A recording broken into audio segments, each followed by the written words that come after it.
Hermanos, quiero que me acompañen para la primera epístola del apóstol Juan, capítulo 1, donde tuvimos la lectura inicial. Primera epístola de Juan, capítulo 1. Vamos a estar centrados allí, aunque usemos algunas otras citas.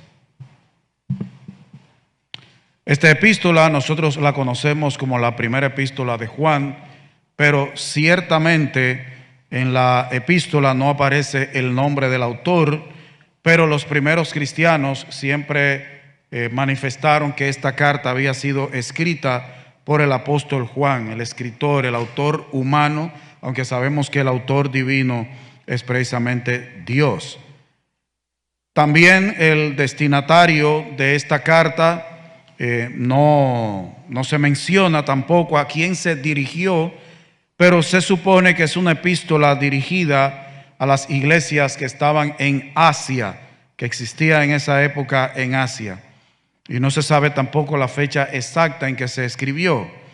Ahora, esta carta, aunque es corta, pero tiene un lenguaje de absolutos. O sea, es una carta en la cual sus palabras son directas, su mensaje es directo, no ambiguo, sino es bien claro, sin lugar a dudas. Tiene muchos contrastes, por ejemplo, está el contraste entre luz y tinieblas, el contraste entre hijos de Dios e hijos del diablo. Eso lo encontramos aquí en esta epístola. Tiene una gran enseñanza.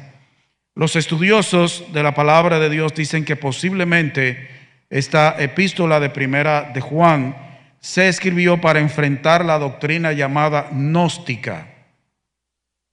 Gnosis tiene que ver con conocimiento. Ahora, ¿quiénes eran los gnósticos? Que aunque todavía existen, pero por lo menos en esa época, ¿cuáles características tenían los gnósticos? Ellos creían dos cosas básicamente. Ellos creían en la supremacía del conocimiento humano. Todo es el conocimiento del ser humano. Y decían tener un conocimiento especial de la verdad que los cristianos comunes no podían llegar a tener. O sea, los gnósticos se consideraban estar por encima de nosotros. Su conocimiento de la verdad era superior al que tenían los cristianos. Habría que ver quién les dio ese conocimiento. Y que era imposible que los cristianos comunes, gente del vulgo, pudieran llegar a tener ese conocimiento, que eso era para una casta especial. Pero como vimos el domingo pasado, el linaje especial, el real sacerdocio, somos los cristianos, no los gnósticos. También los gnósticos tenían una creencia que es muy peligrosa y que algunos cristianos todavía creen porque lo adoptaron, y eso es muy peligroso. Esa doctrina en lo profundo lleva cosas peligrosas. La separación del espíritu y la materia. Usted dirá, pero eso está bien, porque la materia es una cosa y el espíritu es otra. El problema que ellos tenían y aún tienen es que para ellos todo lo material es malo y lo espiritual es bueno. O sea, el cuerpo humano para ellos es malo. Entonces ellos, yo puedo pecar con mi cuerpo porque mi cuerpo es malo, pero mi espíritu es bueno. Esa doctrina, aunque uno la toma así superficialmente, algunos cristianos, o llamados cristianos, la han asimilado, pero es peligrosa. Ellos estaban divididos en dos grupos. Había un grupo que se llamaban los docetistas. Ellos negaban la humanidad de Jesús. Ellos decían que Jesús realmente no tenía un cuerpo humano, porque como el cuerpo es malo, Jesús no podía tener un cuerpo. Ellos decían que el cuerpo de Jesús era una apariencia, que lo que los judíos y la gente de esa época veían era como una ilusión, que Jesucristo era una especie como de fantasma, pero que no era un cuerpo real. Hay un problema, porque ese cuerpo lo clavaron, lo azotaron, lo coronaron, lo clavaron, lo rompieron, sangró. Pero ellos decían que Cristo no tuvo un cuerpo real. Y hermanos, hay una iglesia, y yo sé que hay hermanos que quizás han leído literatura de esa iglesia o la tienen. Esa iglesia, para ellos, la materia no existe. Es la llamada ciencia cristiana. Ni es ciencia, ni es cristiana, porque niega la ciencia, pero tampoco cree en la doctrina cristiana. Para ellos la materia no es real, porque como la materia es mala, no puede el cristiano tener un cuerpo real. Eso es peligroso. Y el apóstol Juan aquí, esta epístola sirve para enfrentar a los gnósticos, tanto los docetistas como el otro grupo que tiene un nombre rarísimo, cerintianos. Ellos hacían una distinción entre el hombre Jesús y el poder de Cristo. Ellos decían que el poder de Cristo vino a Jesús en el bautismo y que el poder de Cristo abandonó a Cristo antes de morir en la cruz. Que el que murió en la cruz fue Jesús sin el poder de Cristo. Y déjeme decirle que hay gente llamada evangélica que cree eso y aún quiere enseñarlo. Si hubiese sido, como decían estos gnósticos, los cerintianos, entonces Cristo no expió el pecado en la cruz. Cristo no llevó tu pecado y el mío, porque si era Jesús por un lado, Cristo por otro, Cristo abandonó a Jesús antes de morir, entonces el que murió en la cruz, hay un problema, porque tenía que ser verdaderamente hombre para representarnos en la cruz, y tenía que ser realmente Dios sin pecado para que el sacrificio tuviera resultados.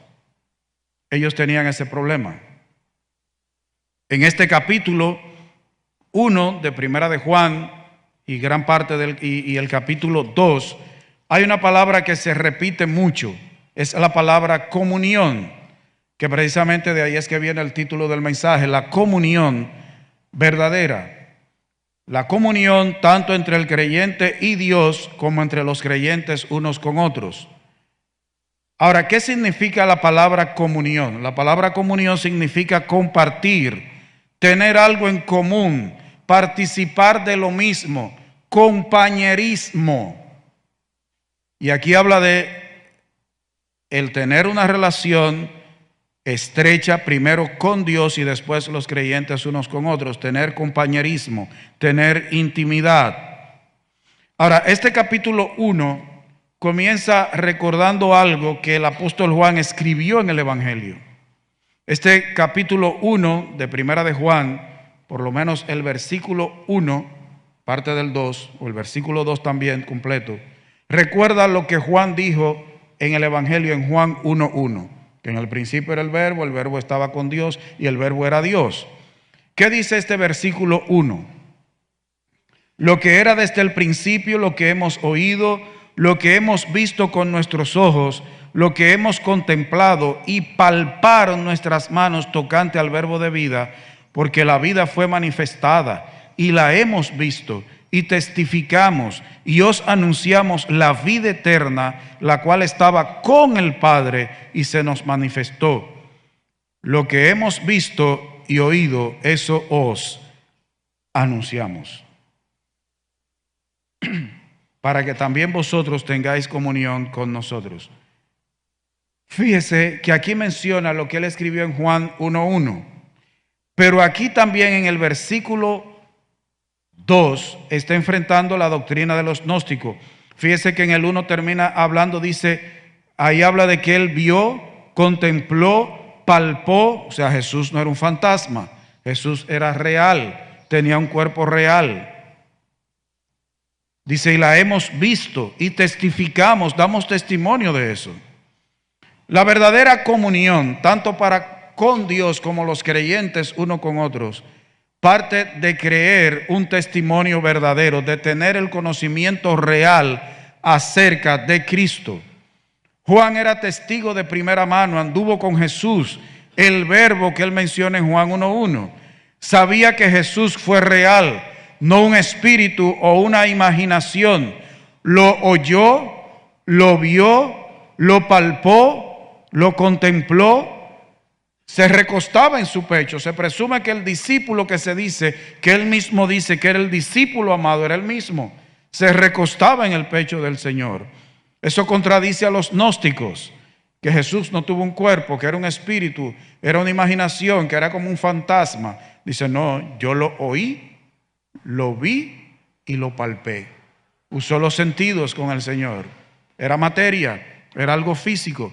Hermanos, del conocimiento que nosotros tengamos con Cristo o de Cristo, depende nuestra relación con Dios y con los hermanos. Si nosotros tenemos una mala doctrina con respecto a la persona de Cristo, entonces esa mala doctrina nos va a llevar a tener una adoración errónea y una vida equivocada con respecto a Dios y a los hermanos. Nos vamos a relacionar mal con Dios y con los hermanos. Tenemos que conocer a Cristo como lo presenta la Escritura, no como algunos nos quieren decir. ¿Cuál es la revelación que existe de la vida de Cristo? El Nuevo Testamento. Y Cristo fue anunciado en el Antiguo y se cumplió en el Nuevo. ¿De dónde una gente me va a salir que él tiene una revelación aparte de Cristo? De ahí es que está la iglesia de Jesucristo de los santos de los últimos días, que ellos dicen que Cristo vino a predicar a América, que Cristo vino y predicó en los Estados Unidos. ¿De dónde ellos sacaron eso? Óigame, ni el gran jefe indio Toro Sentado escribió nunca de eso. ¿De dónde sacó eso José Smith? Nosotros debemos tener un conocimiento real de Cristo conforme Él se nos revela en la Biblia. No podemos salirnos de aquí. Juan estaba enfrentando a los gnósticos. Y recuerda, hermano, si usted cree algo equivocado de Cristo, no puede tener una correcta comunión con Dios y con los creyentes. La vida fue manifestada por medio de Jesús, el creador y dador de la vida. Por eso dice aquí, porque el versículo 2, porque la vida fue manifestada y lo hemos visto. Juan anunciaba la vida eterna que procede de Dios en la persona de Cristo. Dice que esa vida estaba con el Padre y esa vida nos es dada a nosotros a través de ¿quién? A través de Cristo. No viene con el talento humano o con el deseo humano. Nosotros a veces quisiéramos convertir a la gente, meternos en la cabeza de la gente y convertirla. Eso viene de Dios. La vida la da Dios. Usted y yo no le damos vida a nadie, porque a veces ni mucho podemos con la de nosotros. Ni sirve mucho la de nosotros, y mucho menos de que nosotros darle vida a otro. Eso viene de Dios. Y eso no es con razonamiento humano, es con el razonamiento de Dios, no con la razón humana. La vida viene a través de Cristo. Eso es lo que está proclamando Juan aquí. Porque la vida fue manifestada y la hemos visto y testificamos. Y os anunciamos la vida eterna, la cual estaba con el Padre y se nos manifestó a través de Cristo. ¿Quién dice la Escritura que ha dado a conocer al Padre? Es el Hijo. El que quiere conocer al Padre tiene que conocer bien al Hijo. El que no conoce al Hijo tampoco conoce al Padre que lo envió. Eso es lo que está diciendo Juan. La proclamación fiel del Evangelio produce comunión entre los creyentes. Creemos lo mismo, poseemos lo mismo, tenemos algo en común, participamos de la misma verdad que predicaba Juan. Hermanos, sin una proclamación fiel del mensaje del Evangelio no hay comunión. Nosotros los bautistas no somos ecuménicos, somos interdenominacionales, que se parece pero no es lo mismo. ¿Quién es un ecuménico? Un ecuménico es alguien que tiene relación con cualquiera que dice que es cristiano sin importar lo que cree, sin importar lo que predique. El interdenominacional es aquel que puede tener relación con otros cristianos, aunque no sean bautistas, pero que creen la verdad y la predican. Son dos cosas diferentes. Nosotros no somos ecuménicos, somos interdenominacionales. Y nosotros solo podemos tener comunión con otros que creen el mismo evangelio que predicó Juan y que predica ese mismo evangelio. Inmediatamente nosotros entramos en una relación con alguien que predica otra cosa diferente. No tenemos comunión con esa persona, porque ni creemos lo mismo, ni poseemos lo mismo, no tenemos nada en común. Somos interdenominacionales, no somos ecuménicos. Ahora, el versículo 3, la parte B, vamos a leerlo todo. Dice, lo que hemos visto y oído, eso os anunciamos, para que también vosotros tengáis comunión con nosotros. Y nuestra comunión verdaderamente es con el Padre y con su Hijo Jesucristo. La comunión verdadera inicia por la comunión con Dios. Para que haya comunión entre dos personas que se llaman cristianas, lo primero es que deben tener una comunión con Dios. La comunión y compañerismo entre los cristianos viene dada por el hecho de que cada uno tiene comunión con el Padre y con el Hijo. Y hago una pregunta aquí. Porque dos personas digan que son bautistas, que asisten a la iglesia bautista, ya por eso realmente tienen comunión. La comunión no es porque son bautistas, es porque primeramente la tienen con el Padre y con el Hijo. No es porque somos bautistas. Ah, no, todos los bautistas, donde quiera que aparezca el nombre bautista, tú eres mi hermano y nos damos un abrazo. Bueno, pues hay iglesias bautistas que tienen pastores transexuales. Creen otro evangelio. Tendrán el nombre bautista, pero no tenemos comunión. Creen otra cosa, practican y viven otra cosa. Y su comunión no es con el Padre y con el Hijo. Es con el mundo. Quieren estar bien con el mundo. Hay iglesias bautistas que antes de la predicación presentan payasos. Yo les conté un caso el domingo pasado. Creen otra cosa, viven otra cosa, practican otra cosa.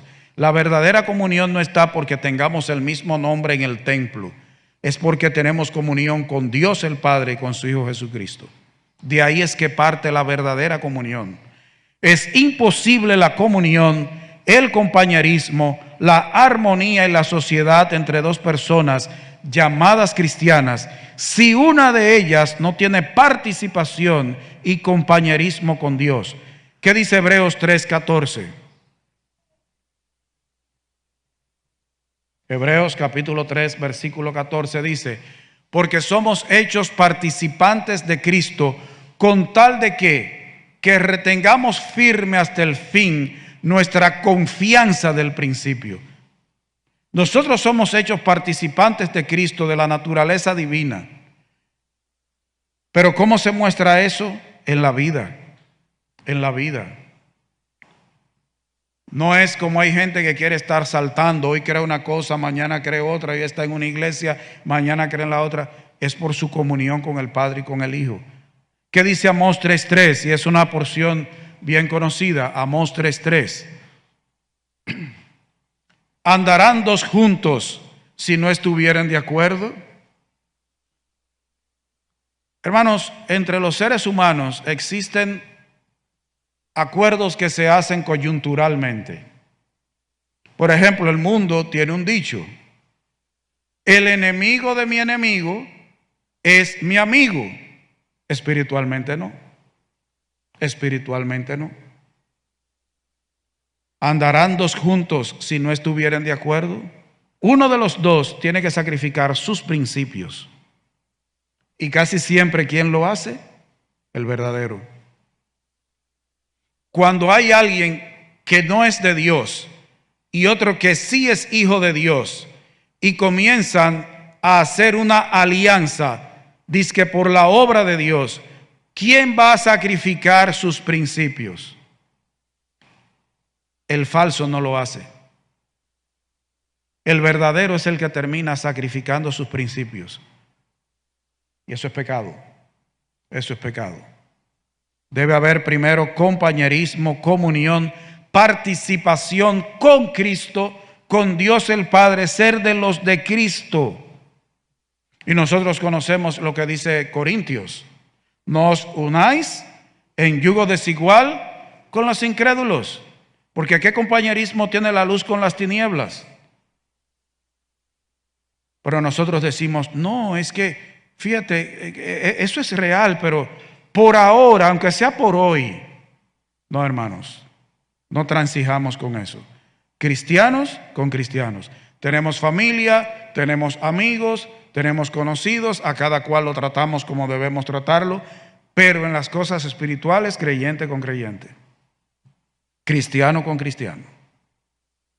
Simple y llanamente. Dios es absoluto en eso. Dios es absoluto. Dice que la predicación de Juan era para que también vosotros tengáis comunión con nosotros, que era lo que él predicaba, el evangelio, la palabra de Dios. ¿Para qué? Para que hubiera comunión. Los judíos se decían hermanos, pero hermanos de nación. Nosotros los dominicanos a veces, dime mi hermano, somos hermanos en el sentido de ser de la misma nacionalidad, pero no espiritualmente. Podemos ser compatriotas, quisqueyanos valientes, lo que usted quiera. Pero la verdadera comunión espiritual está entre dos hijos de Dios. Dos que tienen relación con el Padre a través del Hijo. Simple y llanamente. ¿Qué dice el versículo 4 hablando de esta comunión? Estas cosas os escribimos para que vuestro gozo sea cumplido. Hermanos, la comunión verdadera debe producir gozo. Cuando hay una alianza entre incrédulo y creyente, realmente el que está sacrificando sus principios no tiene gozo. No tiene gozo. Y si no, pregúntenle a las hermanas que sus esposos son impíos y tienen vicios. O hermanos que sus esposas son impías porque ellos se convirtieron después de casados. Pregúntenle a ver si ellos están viviendo en gozo. A menos que sea un cristiano que se haga el loco. Y el cristiano no puede hacerse el loco. Porque si hay alguien que es cuerdo es el cristiano. Para que vuestro gozo sea cumplido. Las enseñanzas de los gnósticos que negaban la naturaleza humana de Cristo, que decían que tenían un conocimiento superior al de los creyentes, que los creyentes nunca iban a llegar a tener ese conocimiento que ellos tenían. Eso es lo que traía era dudas, perturbación, mensajes contradictorios, roces, discusiones. Este gozo y este deleite que dice aquí que sea cumplido, viene basado en la persona de Cristo y en la comunión con Cristo. Fuera de Cristo, fuera de su persona, puede haber una alegría pasajera, pero no un gozo duradero. Y note que dice que el gozo será cumplido.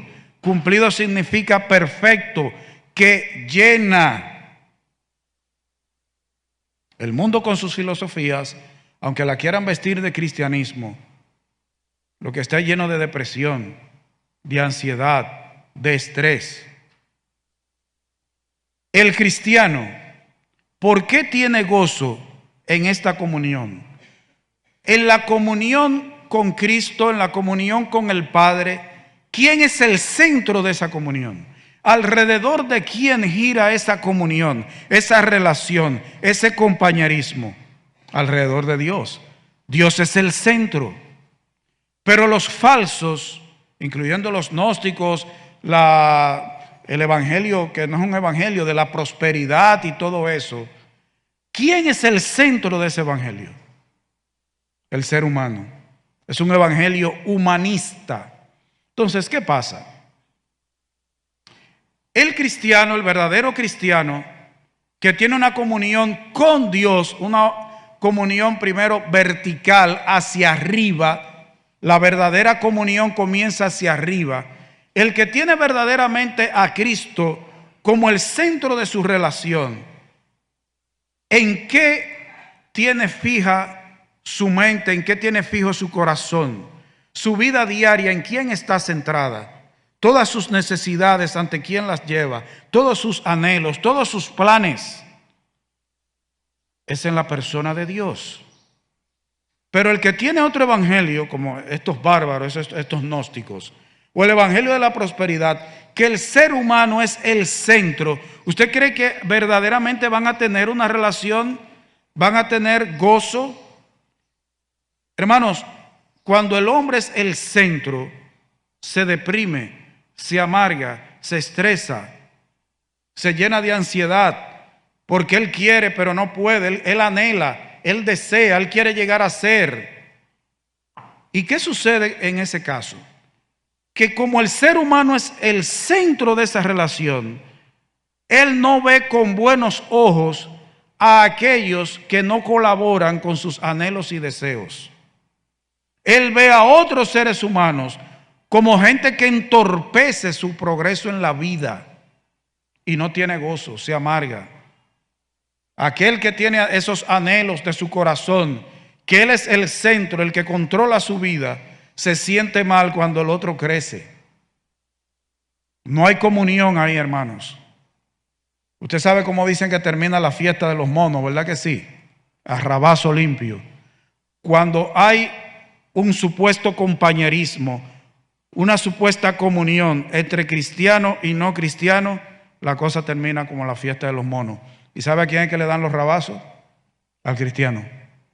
Es al cristiano. La verdadera comunión que comienza primero hacia arriba con Dios debe producir gozo. Gozo. La comunión verdadera implica conocer a Dios, que dice el versículo 5. Este es el mensaje que hemos oído de Él y os anunciamos. Dios es luz y no hay ningunas tinieblas en Él. La comunión verdadera con Dios comienza conociendo a Dios. Lo veíamos ahorita, conocer a Cristo implica tener una adoración correcta. La verdadera comunión implica conocer a Dios.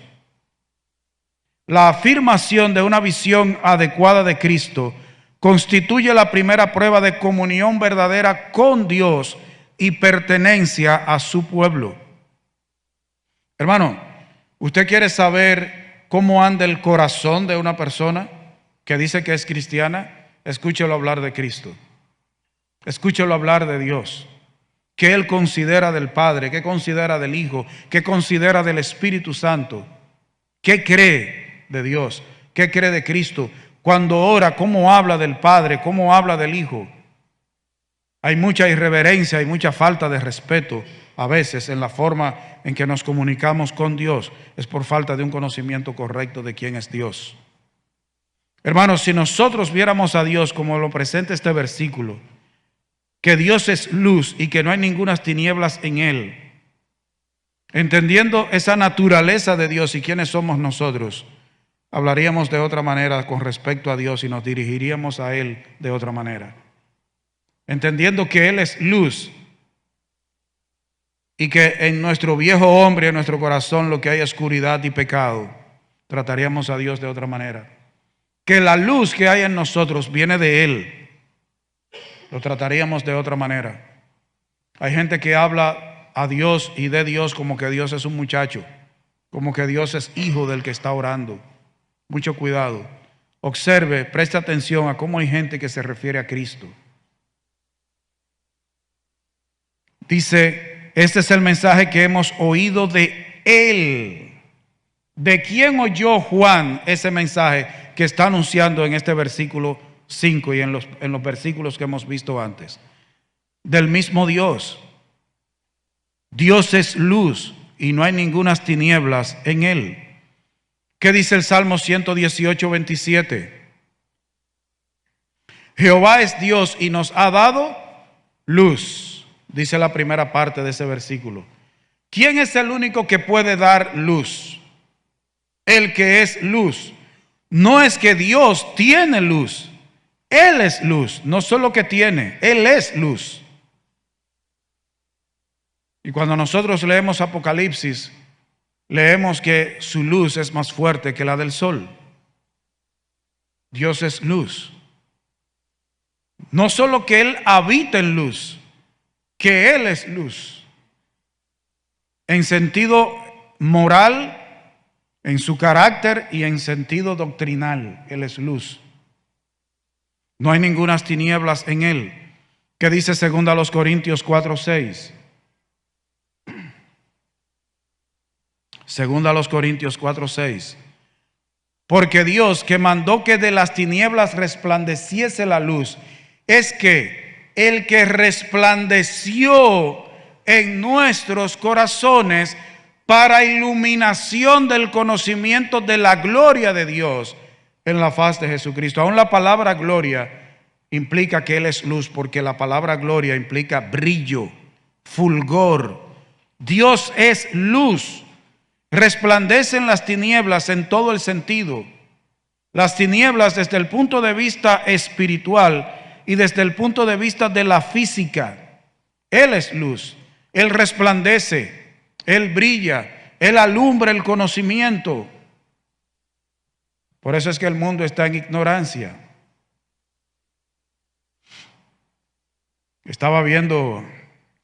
Últimamente he estado viendo algunos videos en YouTube y a mí me da una lástima y una pena.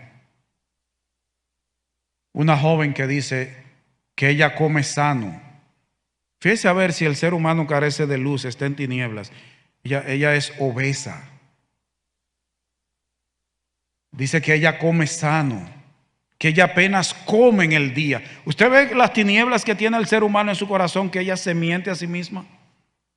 Ella estaba en un programa no sé si todavía lo hacen en Estados Unidos, el doctor Phil, y él le dijo, tú te crees eso, pero tú te estás engañando. Cuando comenzaron a supervisar lo que ella comía en el día, la lista era así. Así. De desayuno se tiraba 3 sándwiches. Eso era comenzando, sin el postre, sin los snacks, sin la picadera de quesito. ¿Usted ve hasta dónde llegan las tinieblas?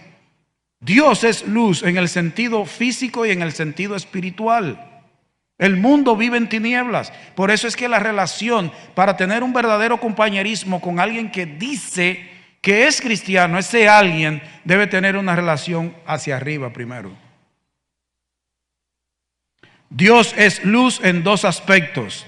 En el aspecto doctrinal, ¿por qué? Porque Él es verdad. Jesucristo mismo hablando dijo, yo soy el camino, la verdad y la vida. ¿Qué dice el Salmo 119, 130? La exposición de tus palabras alumbra, hace entender a los simples. Eso dice el Salmo 119, 130. Porque Dios es verdad. Así que Él es luz en el sentido doctrinal. Él es quien nos enseña. Él es nuestro maestro y lo hace a través del Espíritu Santo. Por eso es que dice, la exposición de tus palabras alumbra. Hermano, por eso es que la gente no debe dormirse en las predicaciones. No se duerma en las predicaciones, porque se va a quedar a oscuras. Va a salir con un apagón espiritual. Y en el devocional no se duerma, hermano. No se ponga a hacer el devocional acostado, de que boca arriba. Hermano, no hay cosa más peligrosa que ponerse a orar boca arriba en la cama o a leer la Biblia boca abajo topándole a la almohada. Esa almohada fríita, blandita, usted así mismo pone la nariz en la Biblia. Hermanos, Dios es luz, la exposición. Cuando se abre su palabra, cuando se expone su palabra, hay luz. Él es luz en el sentido doctrinal, pero también en su carácter, porque Él es santo, que dice Primera de Pedro 1:16. Porque escrito está, sed santos, porque yo soy santo. Por eso es que dice que no hay ninguna tinieblas en Él, porque Él es santo, en Dios no hay oscuridad. Él es luz en el sentido doctrinal, porque es la verdad, y en su carácter, porque Él es santo. No hay ninguna tinieblas en Él no hay falsedad, en Él no hay pecado. Por eso es que Él es luz, no hay tiniebla. La tiniebla es sinónimo de falsedad. Hay tinieblas doctrinales y tinieblas de carácter, que es el pecado. Y fíjese que dice que no hay ningunas tinieblas en Él, ninguna. En Dios no hay posibilidad de falsedad y de pecado. Todo lo de Él es verdad. Toda verdad procede de Dios. Y toda mentira del diablo. ¿Que es mentiroso? Él es el padre de la mentira, el ideólogo, el creador de la mentira. No es Dios, es Él. Pero usted sabía que a veces los evangélicos pensamos que cuando Dios nos dice algo en la Biblia es que nos está poniendo un gancho. Sí, hay cristianos que piensan que cuando Dios dice que le obedezcamos en algo, como que ahí hay un gancho. Dios como que hay algo ahí que Él como que no quiere conmigo. Y hay gente a veces que pelea contra Dios y dice, yo no sé por qué es que a mí todo me sale mal. Bueno, si estuviera dentro de la voluntad de Dios no te salía mal. No te salía mal. La expresión ninguna significa ni siquiera una. No hay una oportunidad de que haya tinieblas en Dios. No la hay. Judas 13. ¿Qué nosotros leemos en Judas 13?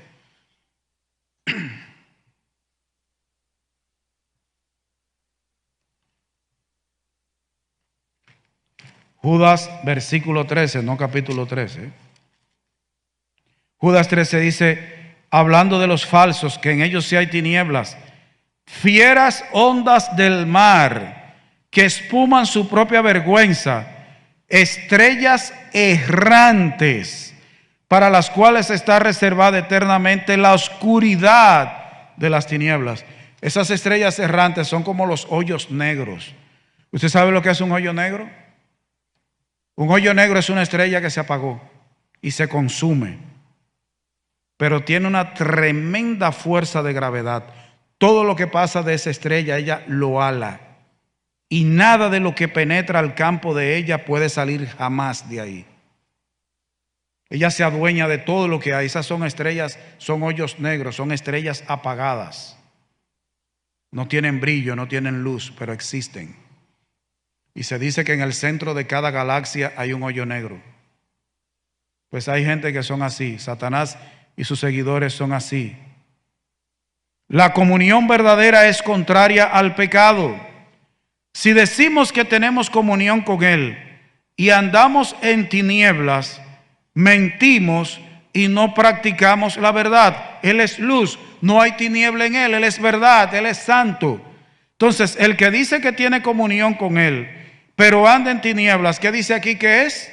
Un mentiroso.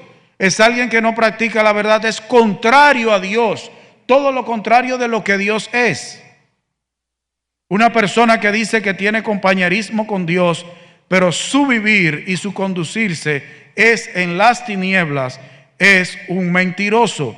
No practica, no ejerce, no vive la verdad. Doctrinalmente está en tinieblas, está en la falsedad, está en tinieblas de carácter, está en pecado, está viviendo contrario a Dios. La verdadera santidad en la vida diaria viene por abrirse a la palabra de Dios, a la verdad. ¿Qué dice Juan 17:17? Santifícalos en tu verdad, tu palabra es verdad. ¿Cómo viene la santidad? La luz, tanto doctrinal como en carácter, por la verdad, por la palabra de Dios. Ayer, mientras teníamos la lectura en el libro de Hechos, llegó un momento en que hubo dos anécdotas que coincidían. Una persona que la visitaron, y entonces cuando la fueron a visitar no podía leer porque no encontraba los lentes. Pero le dijeron, de todas maneras busque su Biblia. Cuando fue, los lentes estaban dentro de la Biblia. Y alguien estaba diciendo de un pastor que visitó una casa y lo vieron cuando el pastor tomó una cuchara de la mesa. La cuchara no aparecía y dijeron que el pastor se la había llevado. Y al tiempo, el dueño de la casa le preguntó al pastor por la cuchara que él se había llevado. Le dijo, no, yo no me llevé la cuchara. Dice, pero la cuchara no aparece. Le dijo, yo la puse en tu Biblia. La cuchara estaba dentro de la Biblia. Esa es una anécdota. Hermanos, para poder tener una verdadera relación con Dios y una relación horizontal unos con otros, debemos tener una vida basada en la verdad y en la luz de Dios, en la Biblia, para tener una verdadera relación con Dios, una comunión con Dios. El apóstol Juan aquí utiliza este principio fundamental de la santidad de Dios para analizar algunas de las afirmaciones que hacían los falsos maestros. En primer lugar, esos falsos maestros decían tener una plena comunión con Dios. Pero ¿cómo andaban? En tinieblas. ¿Eran reales sus palabras? No. Mostraban un comportamiento personal claramente marcado por el pecado. Juan afirma de manera categórica que tener comunión con Dios y andar en pecado son dos realidades totalmente incompatibles entre sí. El que pretende andar en pecado y decir que tiene comunión con Dios miente, no practica la verdad, está en tinieblas y ni está en comunión con Dios ni está en comunión con los cristianos que andan en santidad. Hermanos, por eso es que nosotros debemos de tener mucho cuidado. El asunto no es lo que yo diga. La Biblia por eso dice, probad los espíritus. No es lo que yo diga, es el carácter. Es la vida diaria.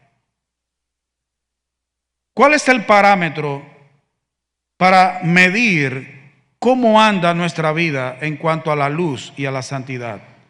Es cuánto nuestra vida se conforma a lo que dice la Biblia. No es que yo sepa mucha Biblia de memoria, es cómo ando yo en mi práctica diaria de lo que dice la Biblia. Porque memorizar la Biblia, los impíos en sus discursos, como bien decía el profeta de Galilea, los impíos usan la Biblia. Es más, evangelizando yo me he encontrado con inconversos que ellos no me evangelizan a mí porque yo no los dejo, pero son capaces de predicarme el evangelio. Ahora, ¿son hijos de Dios? No. Así en las iglesias hay gente que dice que es cristiana. Lo primero que hay que ver qué evangelio le han predicado, porque hay unos evangelios que son del diablo. Porque hay gente que va por la calle predicando el evangelio y le dicen, pero ve a la iglesia que hay muchas mujeres buenas para tú casarte con ellas. Oiga, qué malvado evangelio. Oiga, eso no es de Dios, eso es del diablo. Y se meten en las iglesias buscando mujeres, buscando hombres, y se quedan ahí, pero nunca muestran un carácter verdaderamente de cristiano. El que dice que tiene comunión con Dios y anda en tinieblas es un falso, es un mentiroso. Y hermano, con eso no se juega. Nosotros a veces estamos jugando a la iglesia, con eso no se juega. Aquí Juan es cortante, es un mentiroso, dice, mentimos si no practicamos la verdad.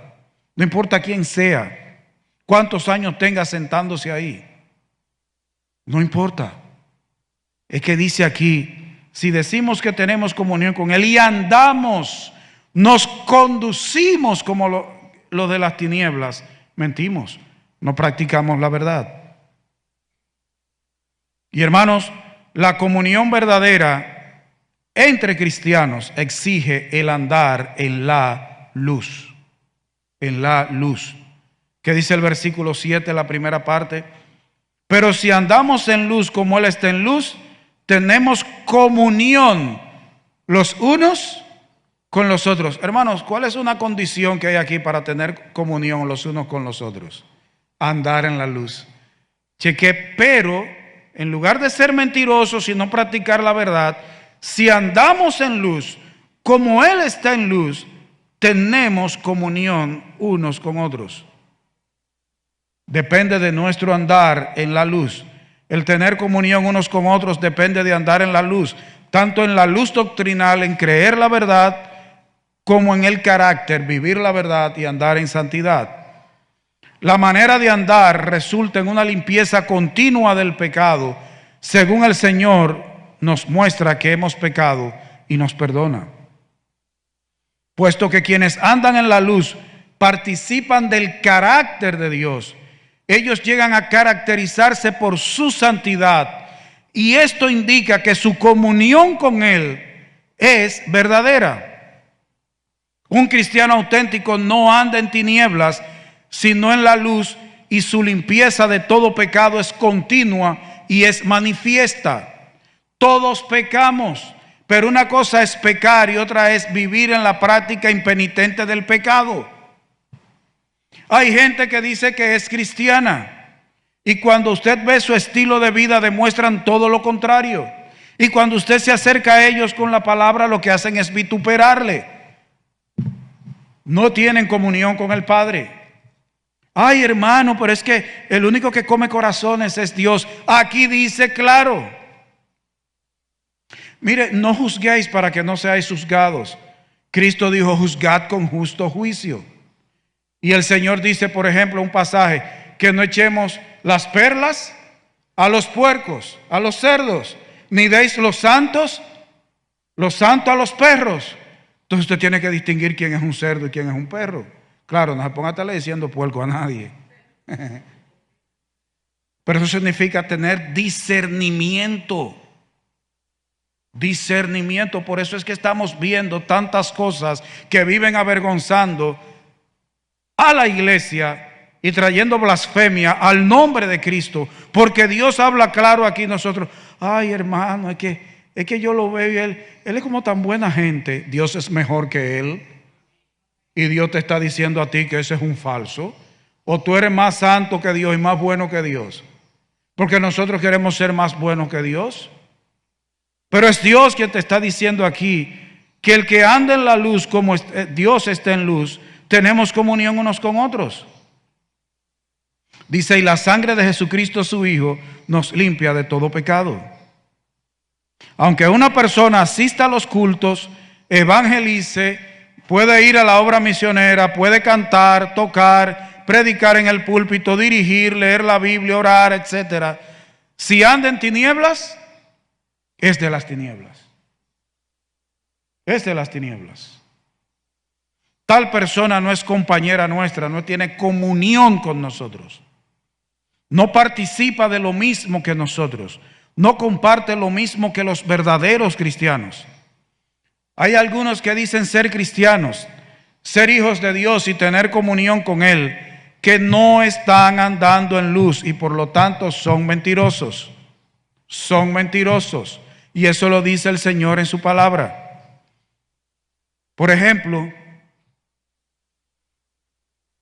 si usted se pone a observar, hay muchos que no les gusta participar con nosotros en actividades espirituales. Cuando hay una actividad espiritual, ellos se van para otro sitio. Si hay un tiempo de oración, ellos se van para otro sitio. Si hay un tiempo de estudio de la palabra, ellos se van para otro sitio. El domingo en la mañana ellos no quieren estar con nosotros. Ellos asisten quizás para tranquilizar su conciencia, o cuando tienen un problema, una enfermedad, cuando quieren una bendición, se congregan. Pero después andan por ahí realengos. Por eso dice, no deis lo santo a los perros. Y los perros, y déjenme aclarar, los perros, cuando se escribió ese pasaje, no eran tratados como ahora. Los perros, tanto en Israel como en toda esa parte oriental, los perros eran mal vistos y no los tenían dentro de las casas. Los perros andaban realengo por la calle comiendo animales muertos y basura. De hecho, en Israel los perros eran muy mal vistos. Muy mal vistos. No era como ahora. Y los perros eran semisalvajes. Eran semisalvajes, violentos. Entonces Dios está diciendo, los que tienen esas características como los perros, aunque digan que son hijos míos y que tienen comunión conmigo, son mentirosos. Son mentirosos. Hay gente que no les gusta estar y les repele. Hermano, hay gente que les repele estar en las cosas de Dios. Ellos dicen que son hijos de Dios y vienen al culto del domingo en la mañana, y no sé por qué la gente se viste mejor para el domingo en la mañana. El domingo en la mañana hay coro, en la noche no hay, en la noche yo no voy. Pero estoy el domingo en la mañana porque el culto bueno es el de la mañana. Los otros cultos no me gustan. Parece que son basura, como que da urticaria, como que está el polvo del Sahara aquí adentro. A los otros no les gusta. Por la mañana vienen como por compromiso y se desaparecen. Entonces ustedes lo ven en las redes sociales. Aquí disfrutando de la creación de Dios. Y ponen una frase muy linda. Solo falta que uno busque un violín y se lo toque. No son hijos de Dios, hermanos. Por más bonito que hablen. por más ñoña, porque entonces ponen la voz ñoña. No, mira.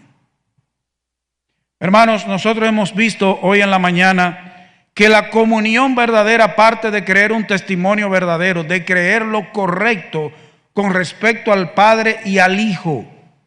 El que tiene una doctrina errada con respecto a Dios no tiene comunión ni con Dios ni con nosotros. La verdadera comunión inicia primero por la comunión con Dios. Y esa comunión produce gozo, implica conocer a Dios, es contraria al pecado y exige andar en la luz. El verdadero compañerismo cristiano parte de tener primero compañerismo con Dios, comunión con Dios, de andar en la luz, en la verdad, en santidad. Fuera de ahí, hermanos, no hay comunión, aunque asistamos a la misma iglesia. Hermanos, nosotros debemos ser muy cuidadosos. Nosotros debemos protegernos y proteger la iglesia. Debemos de tener cuidado a quién ponemos a tocar, a quién se pone a predicar, quién se pone a dirigir, quién se pone a hacer cosas en la iglesia. Por ejemplo, les voy a poner este ejemplo, simplemente un ejemplo. Supóngase que yo sé contabilidad. Yo hice profesión de fe, yo soy contador. Yo realmente me ven por aquí el domingo en la mañana y un miércoles de vez en cuando, pero me voy. A veces ni espero que se acabe el culto, me voy, porque yo no estoy por saludar mucho a los hermanos, no estoy mucho porque me embromen ese día, pero yo asisto y soy contador. ¿Debería nombrarme como tesorero de la iglesia? Hay que buscar un hermano fiel, aunque no sepa de contabilidad. Usted le enseña, mira, tú pones, entró tanto, se gastó tanto en esto, mira, tú lo pones en esta columna. A esta columna después cuando tú la sumes le resta y da balance. Y hay que ser muy bruto para no entender eso. Y yo lo prefiero como contador de la iglesia. Yo, no sé usted. Eso es el parecer mío. No se lleve mucho de mí, pero ese es el parecer mío. Hermanos, tenemos que protegernos y proteger la iglesia. Debemos ser cuidadosos con eso.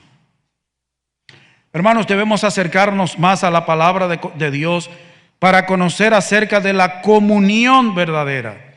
Hermano, tus emociones, y esto hay que aclararlo, tus emociones, mis emociones, como yo me sienta con un hermano, eso no es palabra de Dios. A veces creemos que como yo me siento de tal manera, es que yo me siento, es que a mí me parece, o usted se emociona, ya eso es palabra de Dios. No, palabra de Dios está aquí. Tus emociones no son la palabra de Dios. Tenemos que venir a la palabra. Hermanos, este tema es de vital importancia para la vida personal, para tu comunión con Dios, para tu comunión con la iglesia, para la vida de la iglesia.